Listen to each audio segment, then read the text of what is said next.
வணக்க மக்களே, welcome to the show. இன்னைக்கு ஷோ நம்ம பார்க்க போறது King Kong is coming back அப்படின்ற சைனீஸ் மூவியோட ரிவ்யூ. இந்த படம் பாத்தீங்கன்னா யூடியூப்ல தமிழ் டப்பிங்கோட அவைலபிளா இருக்கு.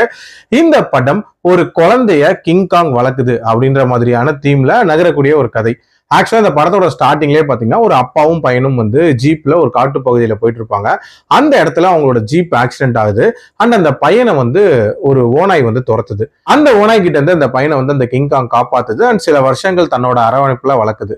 இது நடந்து ஒரு 15 வருஷங்களுக்கு அப்புறமாட்டு ஒரு பாஸ் தன்னோட கீழே இருக்கக்கூடிய சில நபர்கள் கிட்ட ஒரு மிஷன் மாதிரி கொடுக்குறான். சுரங்கத்தை எக்ஸ்ப்ளோர் பண்ணணும் அப்படின்ற மாதிரியான ஒரு மிஷனுக்காக வந்தவங்க வந்து அந்த ஓனாய் மறுபடியும் அட்டாக் பண்ணுது. இந்த பையன் தான் போய் காப்பாத்துறான்.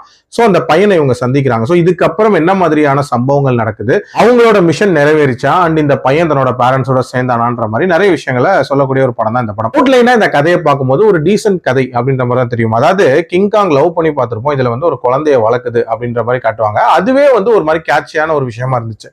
அதே மாதிரி இந்த படத்தோட பர்பஸ் இருக்குல்ல, அதாவது அந்த மிஷன் எதுக்காக உள்ள வராங்க, வந்த இடத்துல அவங்களுக்கு என்னென்ன மாதிரியான சர்ப்ரைஸ் இருக்கும் அப்படின்றது ஓரளவுக்கு ஓகேவா இருந்துச்சு அப்படின்னே சொல்லலாம். டியூரேஷன் வைஸ் பாத்தீங்க அப்படின்னா ஒரு 1.25 மணி நேரத்துக்குள்ள முடியக்கூடிய ஒரு படம். ஸோ அதுவுமே ஒரு குயிக் வாட்சா இருந்துச்சு. மற்றபடி அதை இம்ப்ளிமெண்ட் பண்ண விதம் இருக்குல்ல, அதாவது ஸ்கிரீன்ல அந்த கிராபிக்ஸ் அப்படின்றதெல்லாம் ரொம்ப ரொம்ப சுமாரா இருந்துச்சு அப்படின்னே சொல்லலாம். குழந்தைங்களுக்குலாம் அந்த சுட்டி டிவியில வரக்கூடிய அந்த கார்ட்டூன் இருக்குல்ல, அதுவே கொஞ்சம் பெட்டரா இருக்கும்னு நினைக்கிறேன். அதை விட ரொம்ப ரொம்ப சுமாரா இருந்துச்சு. அதனாலேயே இந்த படத்தோட அந்த ஃபீல் அப்படின்றது ப்ராப்பரா கன்வே ஆகவே இல்லை அப்படின்னே சொல்லலாம். அண்ட் கதையுமே பாத்தீங்கன்னா ஒரு கட்டத்துக்கு மேல ரொம்ப ரொட்டீனா ஒரு வேலை தான் போச்சு அப்படின்னே சொல்லலாம். ஓவரால் என்ன பொறுத்த வரைக்கும் ஒரு சுமாரான படம் தான். டைம் இருந்தா ட்ரை பண்ணுங்க, இல்லைன்னா ஸ்கிப் பண்ணிக்கோங்க. என்னோட ரேட்டிங் இந்த படத்துக்கு 2.4 out of 5. அடல் கண்டென்ட்லாம் இல்ல, ஃபேமிலியோட பார்க்கலாம். மீண்டும் அடுத்த விமர்சனத்தில் சந்திக்கிறேன். நன்றி, வணக்கம்.